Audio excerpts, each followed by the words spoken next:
Welcome to your new edition of Regards sur le net. We hope you will get more info on what makes the buzz on the net. Let's start straight away. Les rebelles quittent Goma. Et oui, aussi incroyable que ça puisse paraître, après les mouvements et les violences. Regardez par vous-même.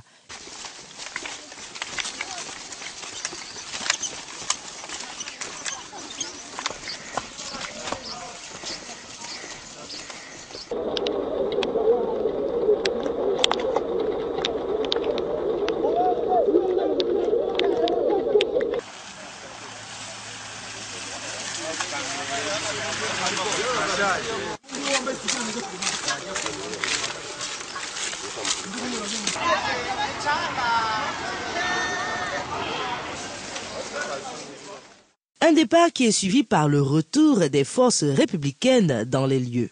Ce n'est pas forcément un retour triomphal, mais c'est un soulagement. Les soldats de l'armée congolaise sont de retour à Goma après 8 mois de conflit avec les rebelles du M23. Et cela suffit à provoquer la joie de certains habitants de la capitale du Nord Kivu, cette riche province minière de la RDC. Le 20 novembre, l'armée régulière avait subi de sérieux revers de la part des rebelles, soutenus par le Rwanda et l'Ouganda selon un rapport de l'ONU. Les conditions de cette cessation du conflit et du repli du M23, de prochaines négociations entre Kinshasa et les rebelles, des discussions qui pourraient intervenir ces prochains jours. En tout cas, l'équipe de dialogue est déjà constituée, assure le ministre congolais de l'Intérieur. Je suis content de voir l'armée revenir en ville, estime cet habitant de Goma. Le M23 s'en prenait aux civils et je les ai vus tuer 2 personnes de mes propres yeux. Donc je suis content, j'espère que ça va aller maintenant. Les rebelles du M23 sont des mutins de l'armée régulière, des Tutsis congolais pour la plupart. Leurs revendications sont multiples, elles remettent notamment en cause la légitimité du président Kabila. Un départ des rebelles qui laisse un goût amer et un sentiment d'inachevé. Un retrait qui pourrait n'être que stratégique et de courte durée, mais moins de 15 jours après leur coup de force sur Goma, les rebelles du M23 ont quitté cette ville du Nord Kivu, à l'est de la République démocratique du Congo. Pour autant, le convoi composé de plusieurs centaines d'hommes est loin d'avoir déserté la région, car leur repli n'a été tout au plus que d'une trentaine de kilomètres. Le nouveau commandant de la force terrestre congolaise ne se fait d'ailleurs pas vraiment d'illusions sur la suite probable des événements. Maintenant, c'est la guerre qui va amener la paix au Congo. Ça, c'est vous, les Européens, qui ont dit, celui qui veut la paix prépare la guerre. Et nous préparons la guerre maintenant. Et ce départ des mutins du M23 ne doit rien au hasard, dans la mesure où il s'est fait sous la pression internationale et des pays africains voisins, et en échange de l'ouverture de négociations avec Joseph Kabila. L'armée régulière de retour à Goma pourrait donc se préparer au pire dans les tout prochains jours.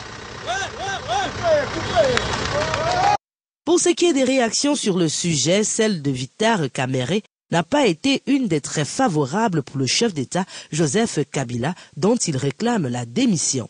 Plus tard qu'hier matin, j'ai suivi les représentants de la MONUSCO où les porte-paroles nous disent qu'ils vont mettre un verrou, donc Goma ne tombera pas. Mais il faut cesser de mentir la population. Nous sommes là devant une démonstration de l'irresponsabilité, de la faiblesse du leadership à la tête de l'État, de la déliquescence de l'État.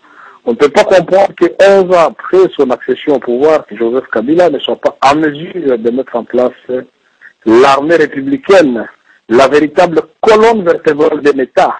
Et nous voulons dire ici que gouverner, c'est prévoir. Ce qui vient d'arriver était prévisible. Nous avions déjà tiré la sonnette d'alarme quand il était question de conclure des alliances contre nature avec le CNDP, aujourd'hui qui est devenu M23. Et quand vous concluez ces gens d'accord, il faut les respecter alors jusqu'au bout. Quand vous les dénoncez, vous en payez les frais. Mais malheureusement, ce ne sont pas les signataires qui sont en train d'en souffrir, c'est notre population. Maintenant, que faire? Nous avons dit qu'il n'y a pas de honte à négocier. Négocier, ça ne veut pas dire vendre les pays. Négocier, ça veut dire définir les termes de référence. Et le premier point, c'est la guerre. Quittons la RDC et sa saga et rendons-nous au Sénégal. Une vidéo qui récolte une très grande consultation, c'est celle qui nous donne une vision du fils de l'ex-chef d'État du Sénégal, Karim Wade. Un homme au cœur de la tourmente après que des enquêtes aient été lancées sur ses avoirs et sa gestion des postes clés durant le règne paternel.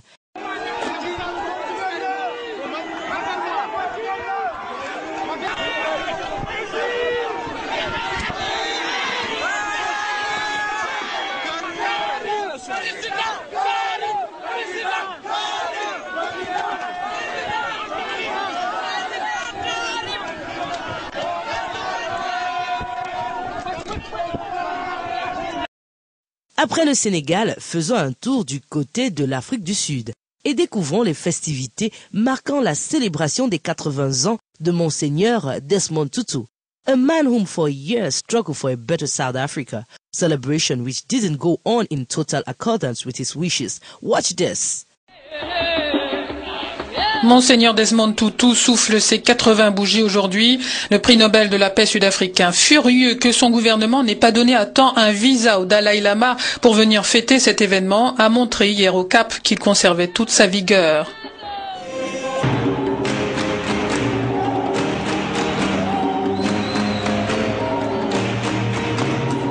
Parmi les invités de l'ancien archevêque qui fut l'un des héros de la lutte contre l'apartheid en Afrique du Sud, le célèbre chanteur Bono. Je suis là, mesdames et messieurs, parce qu'à l'évidence, je ne suis pas assez radical pour qu'on me refuse un visa, a ironisé Bono. Avant, c'était les rockstars et pas les dirigeants religieux qui créaient les controverses.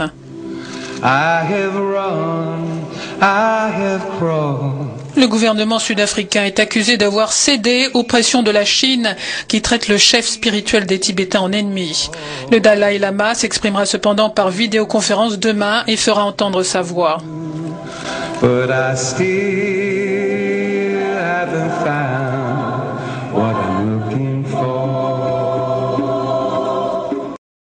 Let's end up with this scandalizing story from Tunisia. Have a look.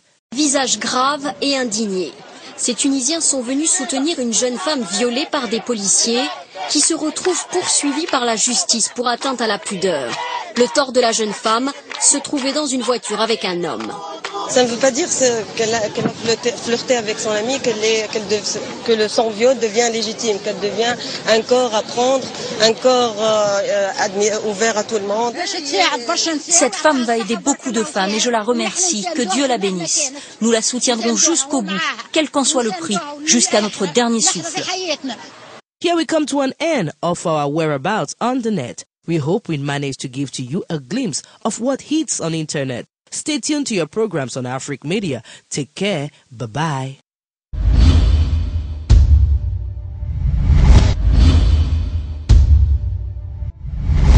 Afrique Media, regard sur le net.